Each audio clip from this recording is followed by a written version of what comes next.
네, 안녕하세요. 재테크 사이다 진행의 장윤입니다. 오늘은 이수민 아나운서와 함께해요. 안녕하세요. 네, 안녕하세요. 네, 반갑습니다. 안녕하세요. 어서 오세요. 이수빈입니다. 자, 수민 씨 오늘 방송국에 올 때 뭐 타고 오셨어요?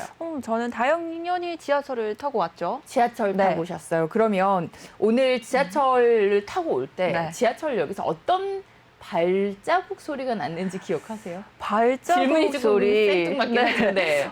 글쎄요. 그런 거 이렇게 또 따로 기억이 날까 싶어요, 사실. 집중하지 않으면. 그렇죠. 네. 이게 어떻게 발자국 소리를 기억을 하나 싶을 네. 텐데 지하철역마다 발자국 소리가 조금씩 다르다고 합니다. 좀 신기하죠? 그래요? 네. 예를 들어서 시청역에서 나는 발소리는 이렇게 척척척척 이런 소리가 나는 게 출근 시간이면 굉장히 복잡한 곳이잖아요. 네. 환승 노선도 많고 그러다 보니까 힘이 넘치면서 묵직한 소리가 난다 그러고요.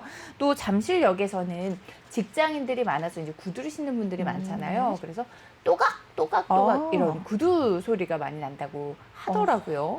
근데 뭐 우리 효윤 아나운서 말을 들어보면 사실 그럼 어느 지하철역에서나 뭐 발자국 소리도 들리고 구두 소리 들리고 그쵸. 그러지 않을까 그러니까 싶은데요. 특히나 이제 출근 네. 시간에는 그렇죠. 또각또각 소리가 어디서든 나는 거 아니에요? 이렇게 네. 생각을 하실 텐데 8호선 복정역에서는 이런 발자국 소리가 구두 소리, 또각또각 소리가 거의 나지 않는다고 합니다. 왜 그럴까요?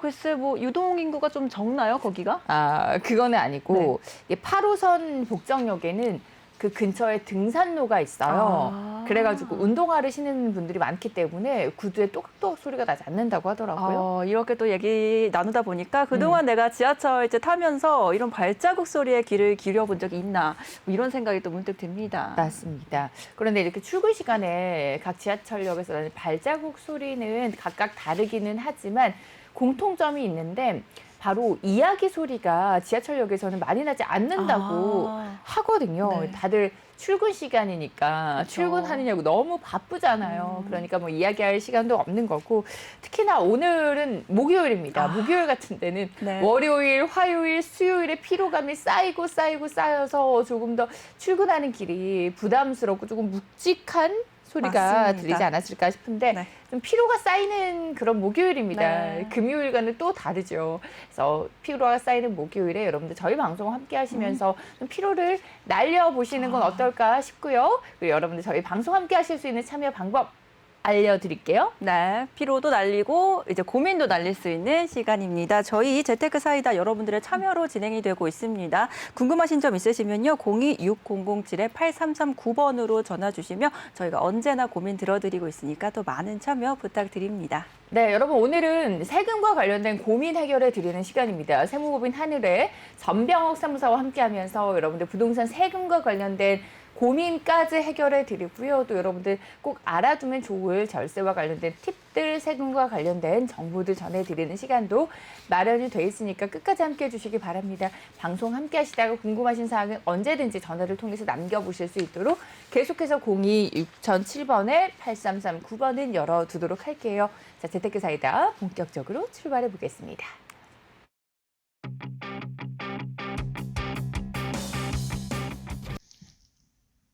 네, 여러분 안녕하세요. 재테크 사이다를 통해 처음 인사드리는 이수민입니다.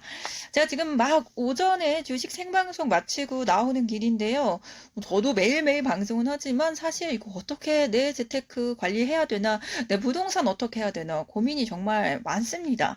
여러분도 그러실 것 같은데 저희와 함께 하시면서 정보도 얻어 가시고 고민도 해결해 보시길 바랄게요. 계속해서 재테크 사이다 이어집니다.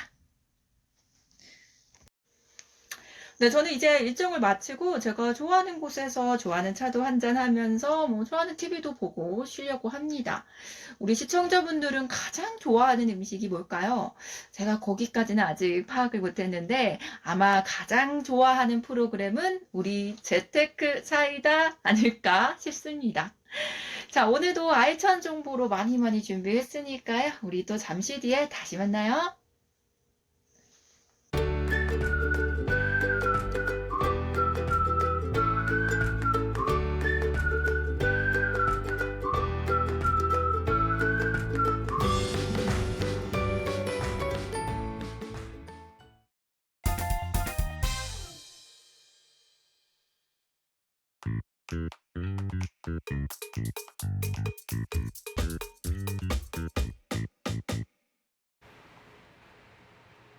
네, 목요일 이 시간은 세무와 관련된 고민들 해결해 드립니다. 이분과 함께요. 세무법인 한울의 전병옥 세무사 스튜디오에 모셨습니다. 안녕하세요, 세무사님. 네, 안녕하세요. 네, 반갑습니다. 어서 네. 오세요. 야, 목요일에 이제 전화가 저희 방송 시작과 동시에 참 많은 전화가 옵니다. 네. 네, 교화 맞고 우리 세무사님 기다리셨던 시청자분들 참 많으신 것 같은데 저희가 고민 상담은 잠시 후부터 도와드릴 겁니다. 생방송 중에 실시간으로 여러분들 고민 해결해 드릴 텐데 지금부터 계속 전화를 통해서 고민, 궁금증 남겨주시면 저희가 접수 받고 있다가 잠시 후에 또 여러분들 고민 해결해 드리는 코너 찾아뵙도록 하겠습니다.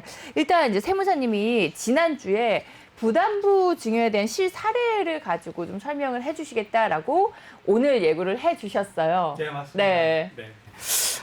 요즘 증여에 대해서 많은 분들이 관심을 많이 가지십니다. 맞아요. 실제로 증여 사례가 올해 어마무지하게 늘어났다는 네, 뉴스가 되게 증여세 많아요. 세수 수입이 아마 많이 늘었을 겁니다. 네. 그것도 굉장히 많이 늘었을 맞아요. 거다 예상이 되거든요. 네.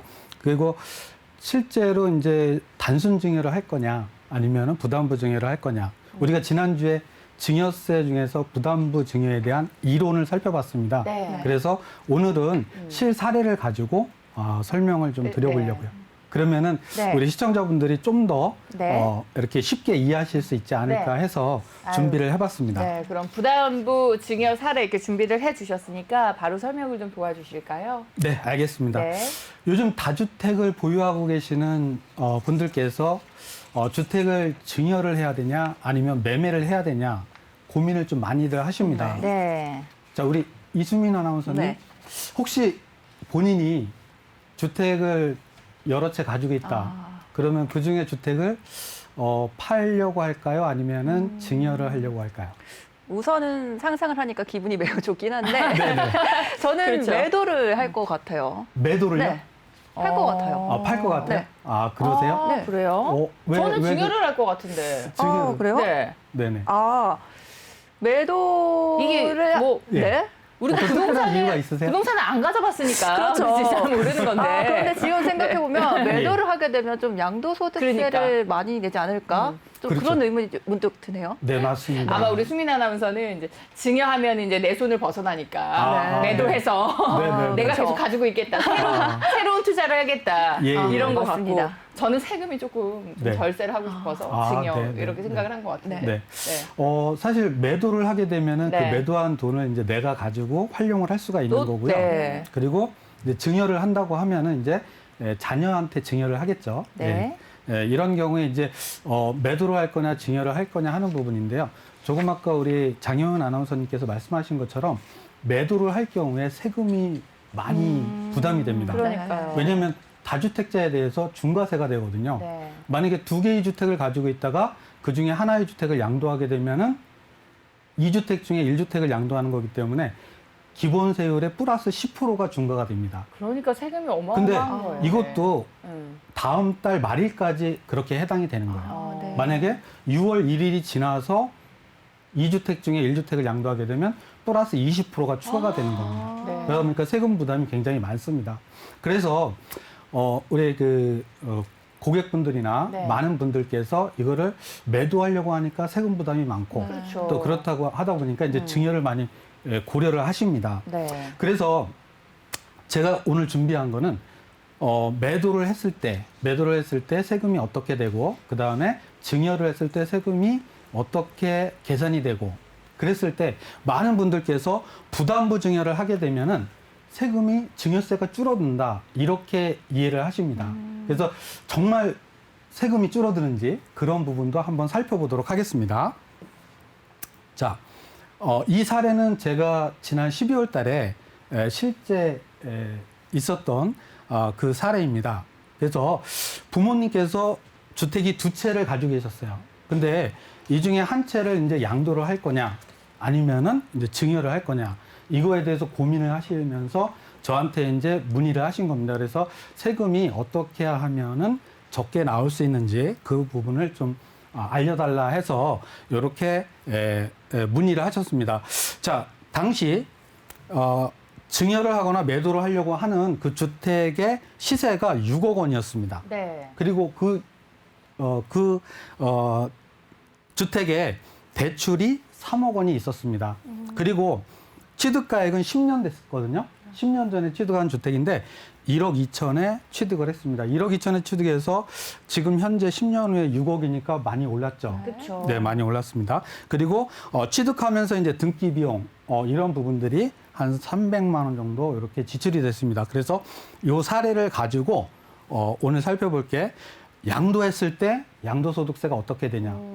우리가 지난 시간에 잠깐 그 시청자분 사례를 가지고 설명드렸을 때 자녀한테도 매매할 수 있죠. 네. 그렇죠? 근데 자녀한테 그 당시에 매매를 할 때 시세의 몇 프로까지 30%까지 가능하다고 이야기를 했습니다. 네. 자, 그런데 그렇게 해서 매수하는 자녀가 취득은 할 수가 있지만은 그 양도하는 부모는 양도소득세를 내야 되는데 그때 내는 양도소득세도 6억의 시세로 양도소득세를 계산을 합니다.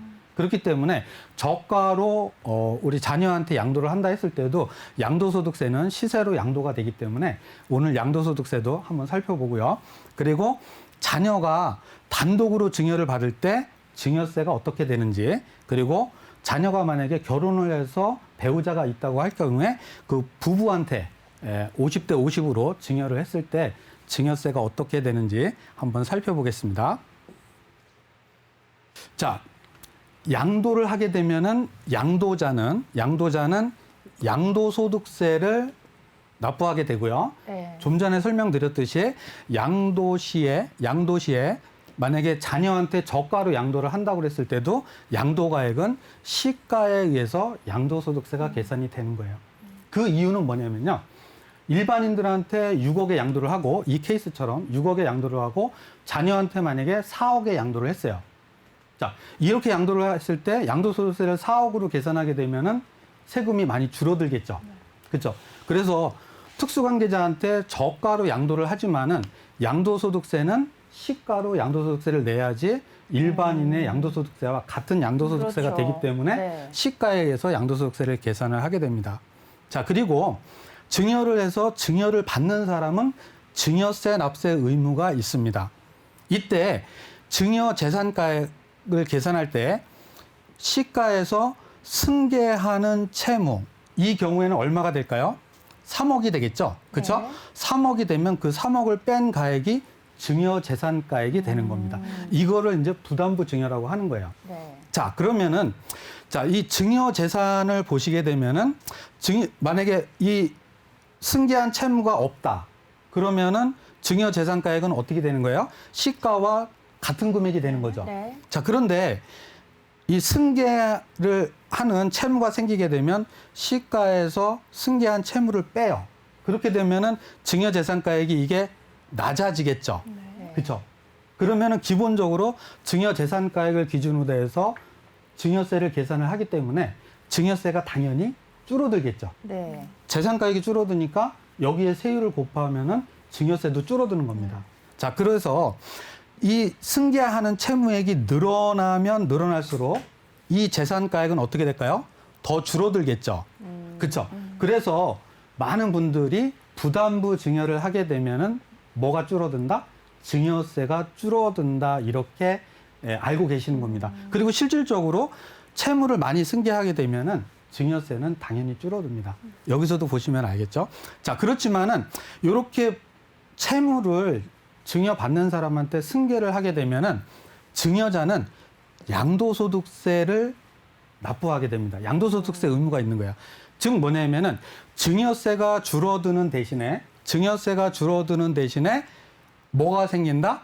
양도소득세가 생기는 겁니다. 그러면은 부담하는 채무가액이 양도가액이 되는 거거든요. 이 경우로 따지면은 3억이 양도가액이 되는 거예요. 여기 전세보증금이라고 돼 있는데 오타가 났네요. 네, 대출이 되겠죠. 네. 그래서 승계한 요 채무액이 양도가액이 되고 요 양도가액이 승계한 채무액이다 보니까는 취득가액을 계산할 때도 취득가액 전체 금액이 필요경비로 공제되는 게 아니라 채무액, 승계한 채무액만큼, 즉 시가 중에서 채무한 승계액만큼만 취득가액으로 인정을 받는 거예요. 그래서 이 경우에 보면은 아까 시가가 얼마라고 그랬습니까? 6억이라고 그랬죠. 네. 그렇죠? 그리고 승계하는 채무가 3억이 되는 거죠. 네. 그럼 6분의 3이니까 2분의 1 정도가 네. 되겠죠. 네. 네, 이렇게 해서 세금을 계산을 하게 되는 겁니다. 그렇군요. 예, 예. 자, 그래서 요렇게 이해를 하시고요. 네. 그다음에 이제 실제 세금을 계산을 해보도록 계산을 하겠습니다. 해볼까요? 네.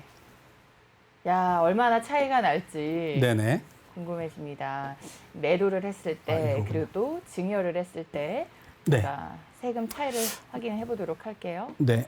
보시면은, 자, 양도가액은, 일단 매매의 경우에, 네. 자, 양도가액은 6억입니다. 네. 그리고 취득가액은 1억 2천. 그리고 필요경비 3억이라고 했고요. 그래서 양도차익이 4억 7,700입니다. 네. 자, 일반적인 양도소득세 계산에서는 우리 보유기간이 길면은 뭐가 늘어나죠? 장기보유 공제액이 공제, 특별 공제. 예, 맞습니다. 장기보유 특별공제액이 있습니다. 네. 근데 2주택 중에 하나의 주택을 양도하거나 네. 물론 조정대상 지역에 있는 주택인 네. 경우고요. 이렇게 해서 중과세가 되는 경우에는 장기보유 특별공제를 해주지를 않습니다. 10년을 보유하면은 장기보유 공제가 몇 프로가 됩니까? 1년에 2%씩. 그러면은 이게 20%가 원래는 공제가 돼야 되는데 이 경우에는 중과세가 되는 경우에 해당이 되기 때문에 2주택 중에 하나의 주택을 양도하는 거기 때문에 이 장기보유 특별공제를 해주지 않습니다. 그래서 요 금액 자체가, 양도차익 자체가 양도소득금액으로 오고 1년에 250만 원의 기본 공제를 해줍니다. 그래서 과세표준이 4억 7,450만 원이 되고요. 여기에 일반 세율은 40%인데 5월 31일까지 양도하는 경우에 네. 10%의 추가 과세가 됩니다. 그래서 50%의 세율이 적용이 됩니다. 네. 자, 그래서 50%의 세율이 적용이 되고 그래서 세금이 2억 1,850만 원에 주민세가 2,118만 5천 원입니다. 네. 이렇게 해서 양도소득세가 2억 3,300만 원 정도 계산이 됩니다. 네. 자, 세금이 2억 3천입니다. 자, 6억에 양도를 했고 1억 2천에 취득을 했는데 네. 세금이 2억 3,300. 즉 양도차익의 거의 한 50%, 한 40% 네. 이상이 양도소득세가 되는 겁니다. 네. 자, 제가 여기에 비교는 안 했는데요. 일반 세율로 중과세가 안 될 때 세금을 계산을 해보니까요. 여기 한 1억 4천 정도 됩니다. 1억 4천만 원 정도.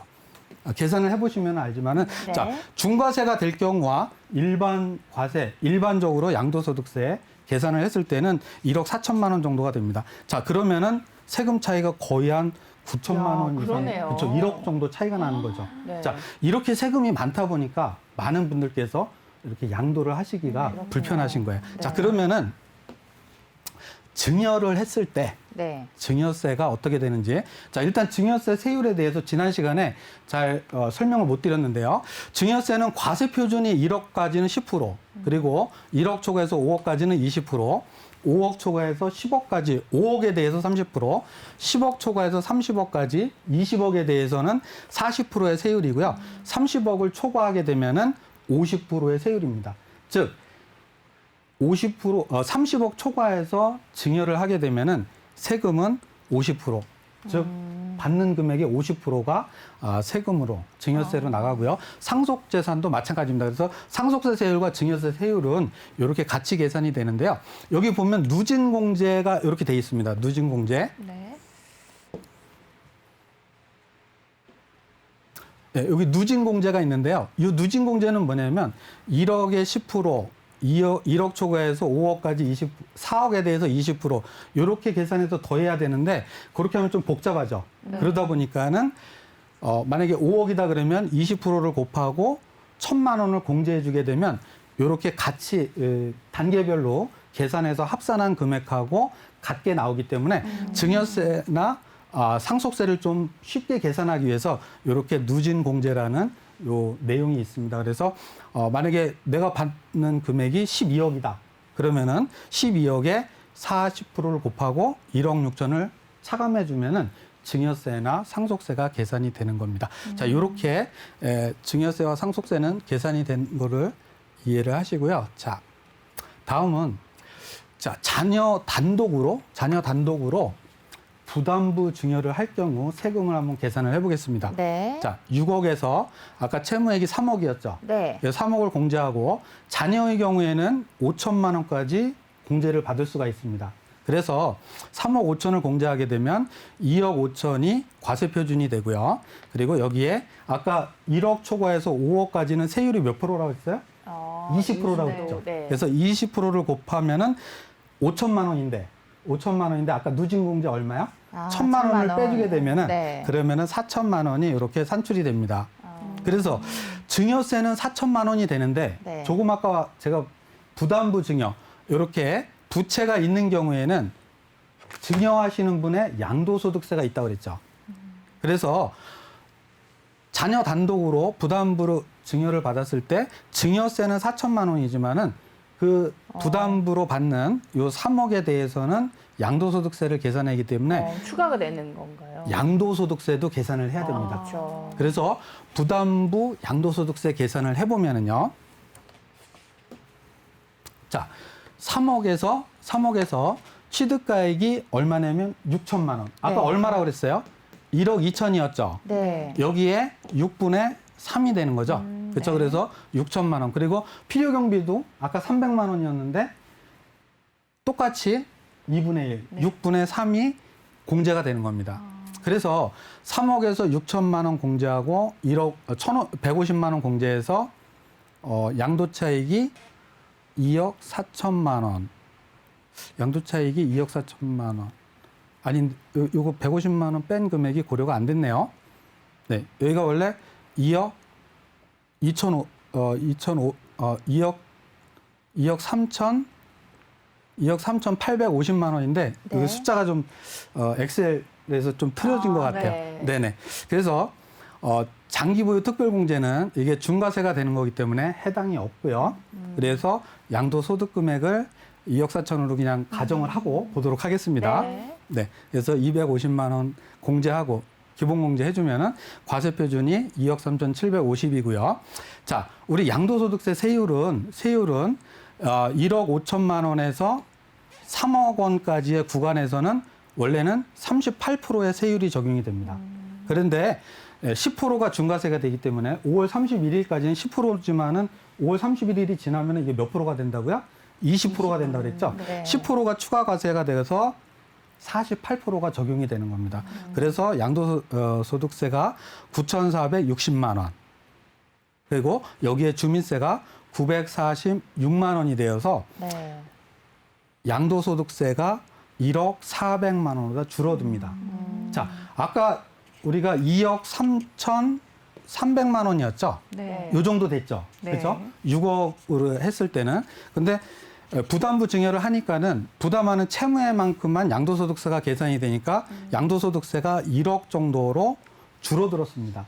자, 그러면은 여기서 우리가 부담부 증여를 한다고 그랬을 때 증여세가 아까 4천만 원이었죠. 네. 그렇죠? 4천만 원하고 그다음에 부담부로 하기 때문에 양도소득세. 그러면은 1억 400만 원하고 4천만 원을 여기다 더해줘야지. 그렇죠? 4천만 원을 더해줘야지 요 2억 3,300하고 비교가 되겠죠. 네. 그렇죠? 그래서 두 개를 합치면은 1억 4,400만 원 정도가 되는 거죠. 1억 4,400만 원. 자, 그러면은 단순히 양도를 했을 때는 양도소득세가 2억 3,300만 원이고요.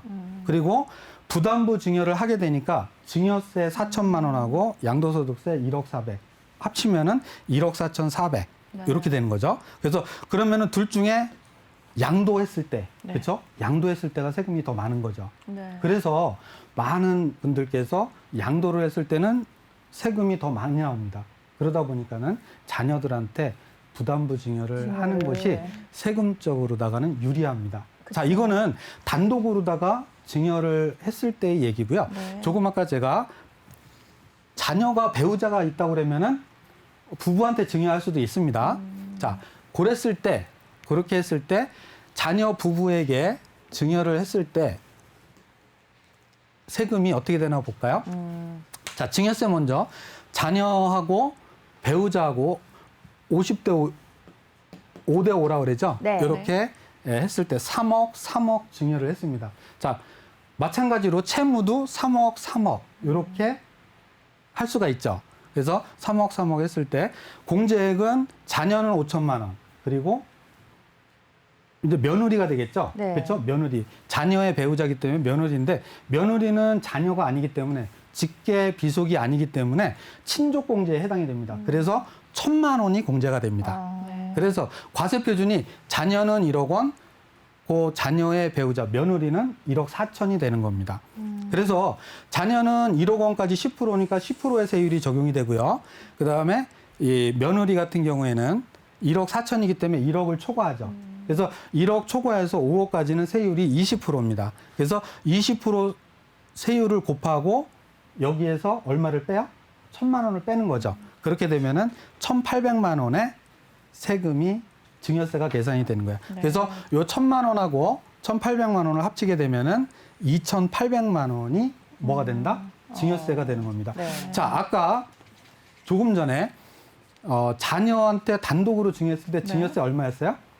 4천만 원이었죠. 그렇죠? 네. 예, 4천만 원이었습니다. 자, 2,800만 원하고 4,800만 원 얼마가 줄어들었어요? 야, 1,200만 원이. 그렇죠. 1,200만 원이 줄어들었죠.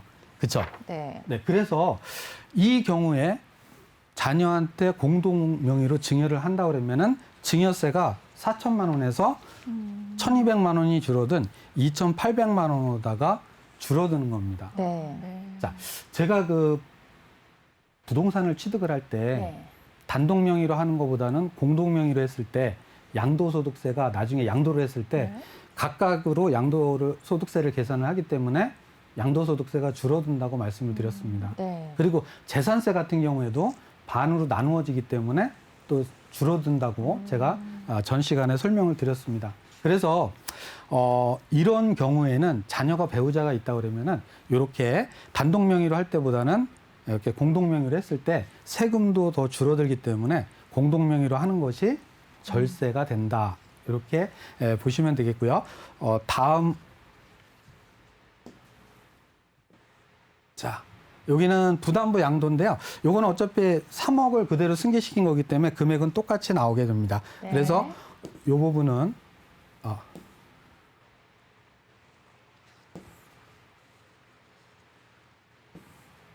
네. 부담부 요 부분은 양도는- 설명을 생략하고요. 네.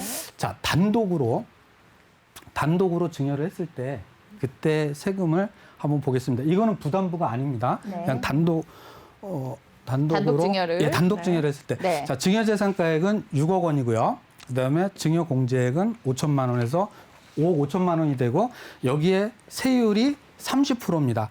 5억까지는 20%고 5억 초과해서 10억까지는 30%예요. 그렇죠? 그래서 30%의 세율을 곱하고 여기서 누진공제액을 얼마를 공제하냐면은 30% 곱한 금액에 6천만 원을 공제하게 되면은 6천만 원 누진공제하게 되면 1억 500만 원의 세금이 계산이 되는 겁니다. 아까 조금 전에 부담부 증여로 했을 때는 이게 4천만 원이었죠. 네. 4천만 원이었는데 단순 증여로 했을 때는 1억 500입니다. 그죠? 자, 그리고 부부한테 단순 증여했을 때, 부부한테 단순 증여했을 때는 3억 계산되고요. 5천만 원, 1,000만 원 공제되고. 그래서 과세 표준 2억 5천하고 2억 9천. 그래서 20% 세율 적용해서 4,800. 그래서 세금이 얼마가 되냐면은 8,800이 됩니다. 자, 1억 500보다는 줄어들죠. 네, 그렇죠. 괜찮죠. 1억 500보다는 8,800만 원보다 줄어듭니다. 자, 그래서 전체적으로 세금이 어떻게 되는지 세금을 네, 요 간략하게 표에서 좀 요 세- 표에서 비교를 해보도록 해보겠습니다. 할게요. 네. 자, 매매 거래했을 때 세액이 2억 3,300만 원입니다. 네. 그리고 단순 증여를 공동 명의로 증여했을 때 8,800입니다. 그렇죠? 그래서 순서는 공동으로다가 단순 증여했을 때 세금이 가장 적고요. 적고 그다음에 단순 매매를 했을 때는 세금이 가장 커지게 됩니다. 그래서 증여를 할 경우에 이 경우에는 단순 공동명의로 증여를 하는 게 세금이 절세가 되는 그러한 케이스가 되겠습니다. 네. 그래서 그렇군요. 여기에서 이제 하나만 더 말씀드리고 싶은 거는 네. 지금 비교한 거는 그 취득세 관련해서는 저희가 고려를 하지 않았습니다. 취득세.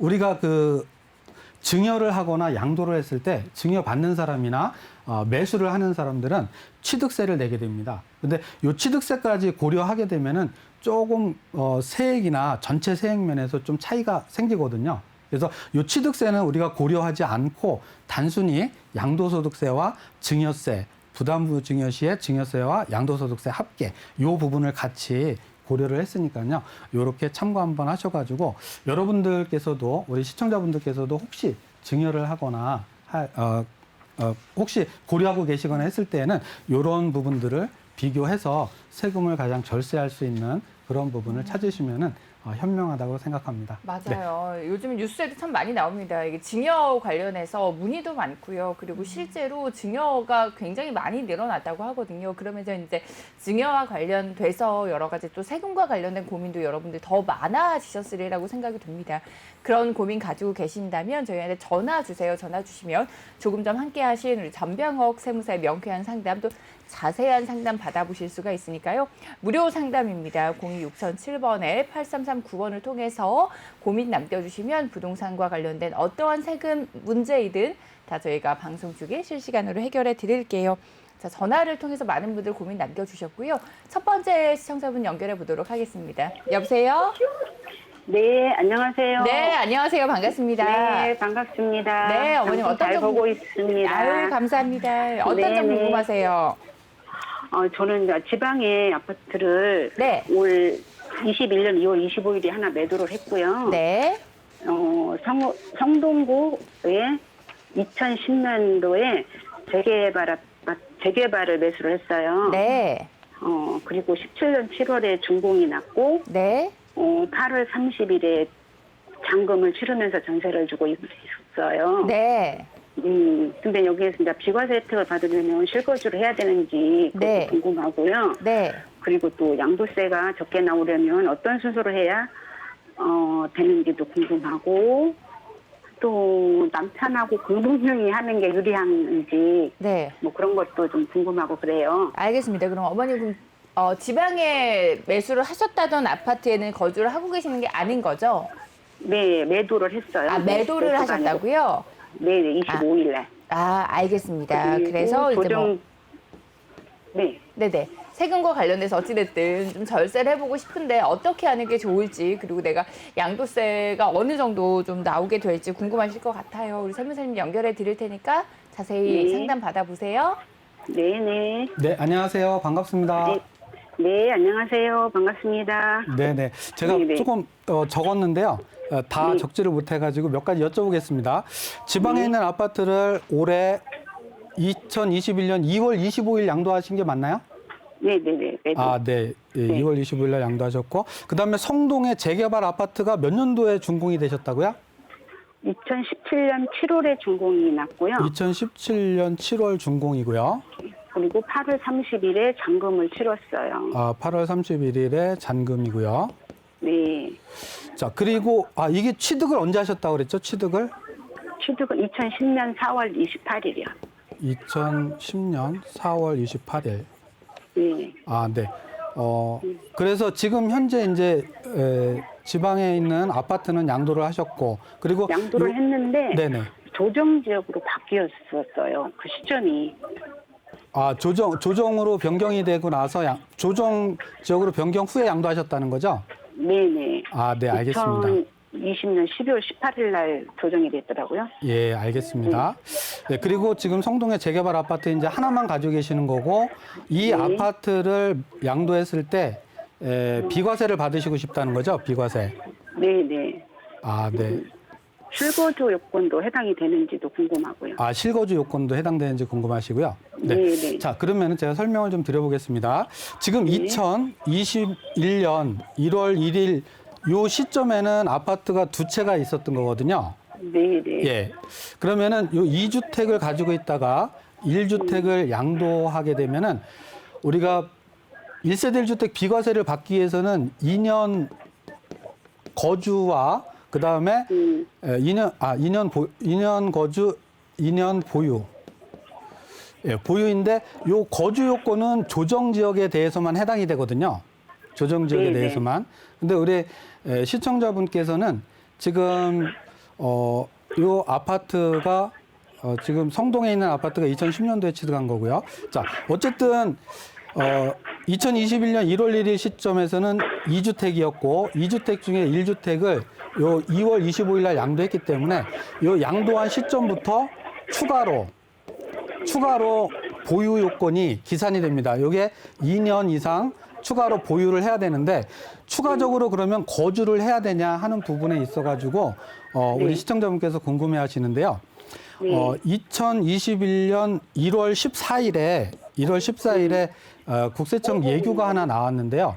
여기에서 2년 보유하면 추가적으로 2년 보유 기간이 기산이 되면은 2년 거주 요건도 추가적으로 해야 되냐 하는 질의에 대해서 추가적으로 2년 거주를 해야 된다 하고 네. 예규가 나왔습니다. 2년 거주를 해야 된다. 자, 그런데 이 예규에서 이야기하는 2년 거주 요건은 2017년 8월 3일 이후에 취득한 조정지역, 이후에 취득하고 8월 3일 이후에 취득하고 조정지역에 있는 주택을 취득했을 경우에 비과세를 받기 위해서는 2년 이상 보유하면서 2년 이상 거주를 해야 됩니다. 그렇기 때문에 우리 그 시청자분께서는 지금 2010년도에 취득하셨기 때문에 2010년도에 취득했기 때문에 물론 이제 이 재개발 아파트가 재개발 아파트가 아니고 재개발 분양권을 산 거죠. 분양권 2010년도에 분양권이요. 네, 분양권을 사고 네네. 2017년에 아파트가를 졌죠. 재개발을 해가지고. 예. 그러면 입주권을 산 거네요. 입주권. 네네, 입주권을. 예. 입주권을 사가지고 이때 잔금 치르면서 준공이 된 거기 때문에 요 시점이 이제 취득 시점이 되거든요. 취득 시점. 근데 요 시점에 취득을 했지만은 이미 계약을 한 시점이 2010년 4월 28일이기 때문에 2010년 4월 28일이기 때문에 요 경우에는 거주를 안 해도 되는데요. 거주를 안 해도 되는데 단 조건이 있습니다. 조건이 좀 깊숙이 들어가는데요. 조건이 2017년 8월 3일 이전에 계약을 해야 되거든요. 그래서 2010년에 계약을 했기 때문에 계약한 거는 맞아요. 계약한 건 맞는데 요때 요 이전에 계약을 하면서 어떤 상태에서 계약을 해야 되냐면 무주택 상태에서 계약을 해야 됩니다. 무주택 상태. 즉, 요 지방에 있는 요 주택을 언제 취득하셨습니까? 언제? 이거는 2013년도에 했었고요. 그 다음에 2010년도에도 집이 있었어요. 2010년도에도 집이 있었어요? 네네, 있었고, 매도를 하고, 예. 또 전세 잠깐 살다가 2013년도에 지방 아파트를 샀거든요. 지방 아파트는 2013년도에 취득하셨고요. 자, 네. 이렇게 되면은, 이렇게 되면은, 지금 잔금 시점은 8월 2일 이후에 잔금이 지급이 됐고요. 계약은 요 이전에 계약이 됐는데, 근데 요 계약 시점에서 무주택에 해당이 안 됐기 때문에, 해당이 안 됐기 때문에 거주를 해야 되는 요건에 해당이 됩니다. 그래서 우리 시청자분께서는 요 재개발 아파트를 비과세를 받으시기 위해서는요. 2월 25일 요 이후에 2년 추가적으로 보유하면서 그 보유하는 기간에 다시 거주도 2년을 추가적으로 하셔야지 비과세 요건을 충족을 하시는 겁니다. 그래요? 네네네. 그렇구나. 네.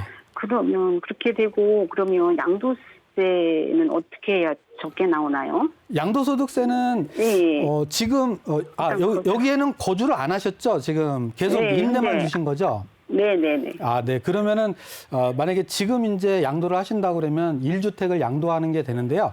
장기 보유 공제가 이제 4%에 해당하는 4% 기준에 해당이 안 되고 1년에 2%에 해당하는 2%가 공제되는 요 기준에 해당이 돼서 일반 세율에 의해서 양도소득세를 계산하게 됩니다. 아, 저는 이제 2년 거주, 2년 보유는 할 거예요. 아, 네네. 예, 할 거고, 그럼 그 다음에 그건 생각해야 될 거네요. 네네. 알겠네요. 그렇게 하고 네. 양도하시게 되면 9억까지는 비과세를 받으실 수가 있습니다. 네, 네, 이렇게 네. 답변 그- 드렸습니다. 네, 알겠습니다. 감사합니다. 네, 감사합니다. 네, 감사합니다. 네.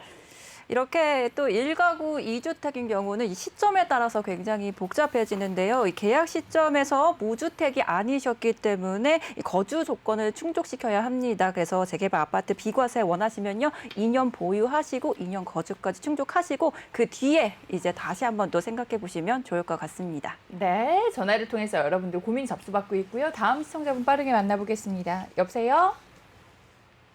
여보세요? 네, 안녕하세요. 반갑습니다, 아버님.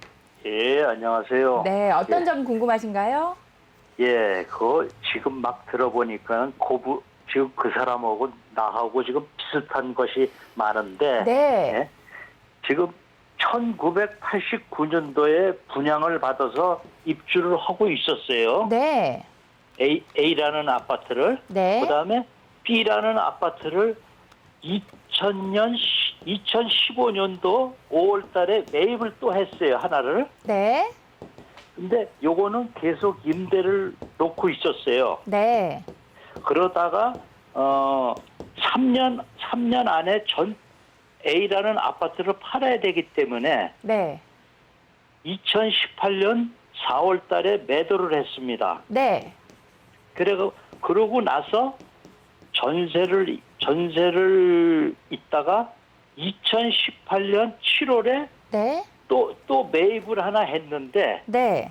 요거는 재건축 아파트로 네. 관리 처분 인가가 나 있고, 그 당시에 그러니까 이사를 하는 중이었어요. 그게 2주 중. 2주 중. 네. 네. 네. 그러고선 지금 현재 건축을 하고 있어요. 네.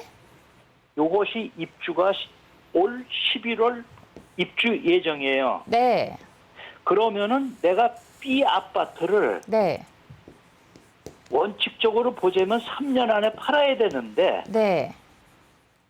요것이 재건축 아파트고 관리 처분 인가가 났기 때문에 네. 요 아파트를 입주를 한 다음에 2년 안에 팔면 된다고 하는데, 네. 요것이 맞는 건지. 알겠습니다. 세무사님 연결해 드릴 테니까요. 세무사님 간략하게 네네. 답변 네, 주시죠. 안녕하세요. 반갑습니다. 예, 안녕하세요. 네네, 잘 보고 있습니다. 네, 우리 네. 시청자분께서 천천히 말씀해 주셔가지고요. 네. 대략 이렇게 다 판서를 했거든요. 자, 예. 1998년도에 취득했다가 요거는 양도해서 비과세를 받으셨고요. 그렇죠? 예. 예, 비과세를 받으시고 그다음에 2015년도에 취득을 해서 요거는 지금 거주 중에 계신 건가요? 당초에 임대 줬다가?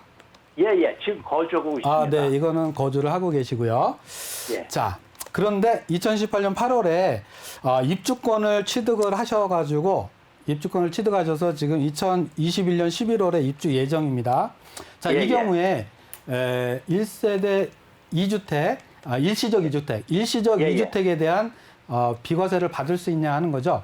일시적 2주택은 원래 새로운 주택을 취득하고 새로운 주택을 그게 입주권이 됐던 주택이 됐던 취득을 하고 원칙적으로 3년 안에 요 시점에서는 3년 내가 되겠습니다. 3년 내에 기존 주택을 양도했을 때 비과세를 받을 수가 있는데요. 우리 시청자분께서는 요걸 취득을 할 때 입주권을 취득하셨거든요. 입주권. 자, 입주권은 주택이 아니기 때문에 이 주택으로 이사를 하고 싶어도 이사를 할 수가 없습니다. 그렇죠? 네, 그러다 보니까는 입주권은 주택으로 보지만은 실질은 주택이 아닙니다. 실질은. 그러다 보니까는 국세청에서 이렇게 입주권을 취득을 해서 일시적 2주택이 된 경우에 요 입주권이 입주권이 만약에 준공이 3년 이내에 준공이 나게 되면 뭐 기존 주택을 3년 이내에 팔고 이쪽으로 입주를 하게 되면 비과세를 받을 수가 있는데 요 기간이 좀 더 길어지는 경우가 발생을 할 수가 있거든요. 이런 경우에는 요 입주권이 준공이 되고 나서, 즉 예. 준공이 되고 나서 2년 이내에 예. 2년 이내에 세대 전원입니다. 세대 전원. 예. 세대 전원이 요 새로운 주택으로 이전을 하고 기존 주택을 양도하게 되면 비과세를 받을 수 있는 특례를 두고 있습니다. 그래서 네. 우리 시청자분께서는 요 2015년도에 취득한 요 주택에서 또 1년 이상 거주를 하셔야 됩니다. 예, 1년 이상 거주. 네네, 예. 1년 이상 거주해야 되고요. 그리고 예. 요 입주권 취득하고 요것이 준공되고 나서 바로 바로 이사하고 양도하시게 되면은 요 2015년도 거는 비과세를 받으실 수가 있습니다. 그러니까 입주하고 2년 안에 팔면은 되는 거죠. 네, 맞습니다. 네, 이렇게 네. 도움 드리겠습니다. 그리고 한 네. 가지가 더. 네. 네. 어머님 저희가 시간 관계상 일단 전화 상담을 그래요? 여기서 마무리해야 될 것 같습니다. 다음 시청자분 기다리고 있어서요. 아유, 감사합니다. 네, 다음 시청자분도 만나볼게요. 여보세요? 네, 여보세요. 네, 안녕하세요. 반갑습니다. 네, 안녕하세요. 네, 어떤 점 궁금하신가요? 저는 딸아이 집 문제인데요. 네, 딸아이가 자기 집은 없으면서 네, 주택임대 사업자 낸 집이 두 채가 있어요. 네, 하나는 평택이고 하나는 강남 역삼동인데 네, 두 개 다 이번에 자동 말소가 됐어요. 네. 그래서 이럴 경우에는 언제 파는 게 가장 절세가 되는 건지, 그리고 한간에 이게 팔고 나면 이제 자기 집이 되는 거잖아요. 네. 그랬을 때 살아야 되는지 거주 요건 뭐 그런 게 궁금해서요. 알겠습니다. 세무사님 바로 설명해 주실까요? 네네네. 네. 안녕하세요. 반갑습니다. 네, 안녕하세요. 네네. 네. 평택에 있는 주택하고 역삼동에 있는 두 개의 주택을 다 임대를 등록을 했었고요. 이것이 네. 지금 이제 자동 말소가 됐고요. 네. 예, 자동으로 말소가 됐고, 그리고 따님이 다른 주택은 없으신가요? 다른 주택? 네, 없어요. 그러면 주택 두 개가 있는데 둘 다 임대를 주셨던 거네요. 자, 네. 자동 말소가 된 경우에는 요 자동 말소 이후에 양도를 하게 되면은 먼저 양도하는 주택, 둘 중에 먼저 양도하는 주택은 일반 세율로 네. 일반 세율에 의해 가지고 양도소득세를 납부하게 됩니다. 즉 중과세가 안 된다는 겁니다. 네. 네. 임대 등록을 언제 하셨죠? 2017년, 17년도. 17년, 18년도에 하신 거죠? 네, 17년도 2월 달에 하고 역삼동은 4월 달에 하고요. 예, 예. 2018년 4월이요. 네.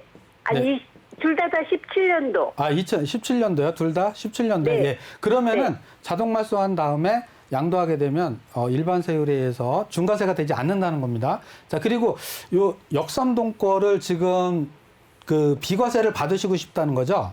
네. 예.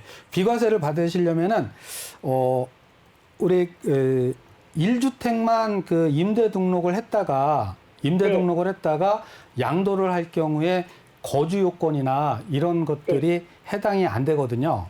근데 예. 거주 요건이 해당이 안 되는데 요 역삼동 요 주택의 경우에는 임대 등록을 했다가 지금 임대 기간이 만료가 됐는데 요거는 비과세를 받으려면은 거주를 해야 될 거로다가 지금 판단이 되거든요. 거주를 해야 될 거로. 선생님, 네네. 평택 거를 먼저 팔고 나면은 예. 평택 거를 만약 올해나 뭐 내년이라도 팔고 나서 공간이 뜬 다음에 역삼동 걸 팔면 어떻게 되나요? 일단 평택 거를 먼저 팔게 팔고. 되면 일반과세 세율로 팔고요. 그리고 이제 역삼동 거를 팔 때 바로 양도를 했을 때 이제 비과세가 되냐 안 되냐 하는 부분인데 지금 그 임대 등록 주택의 경우에 1주택으로 변경되는 시점에서 임대 기간이 만료죠. 네, 임대 기간이 만료돼. 만료돼서 임대가 종료되는 시점에서 요건 새로운 취득으로 보거든요. 그래서 요 시점에서 다시 2년 보유, 2년 거주를 해야 될 것으로 판단이 됩니다. 네, 이렇게 답변 드렸으니까요. 마지막에 정리해 주신 의견 참고해 주시기 바랍니다. 오늘 저희가 준비한 소식은 여기까지고요. 세무법인 한울의 전병옥 세무사와는 여기서 인사드릴게요. 세무사님 고맙습니다. 네, 감사합니다. 네, 내일 이 시간에 다시 인사드리도록 하겠습니다. 함께해 주신 여러분 고맙습니다.